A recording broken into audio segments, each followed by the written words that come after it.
Hello friends, welcome to my mini blog. তো দেখো, আজকে ব্রেকফাস্টে ছিল সাদা আলুর তরকারি আর পরোটা।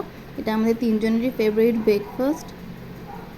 তো পাপা দেখো এখন পড়তে বসেছিল, পড়া হয়ে গেছে, এবার বই গুছাচ্ছে আর তার সাথে গান করছে কালিমা।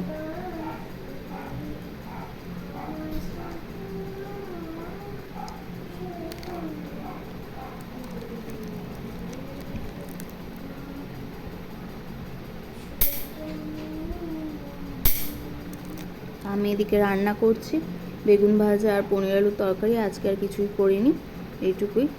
আজকে ছিল উল্টো রথ। তো এই যে সন্ধ্যাবেলা এখন সন্ধে দিয়ে পাপাকে নিয়ে আর জগন্নাথ দেবকে নিয়ে এখন একটু বেরোবো ঘুরতে। তো আজকে ওর বাবা নিয়ে আমি আর ওই যাচ্ছি আর কি।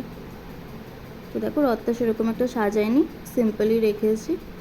তো চলো, আজকের মতো এতটুকুই। ভিডিওটা যদি তো ভালো লেগে থাকে তাহলে প্লিজ একটা লাইক করো, কমেন্ট করো, শেয়ার করো, আমার চ্যানেলকে সাবস্ক্রাইব করে দিও। Thanks for watching.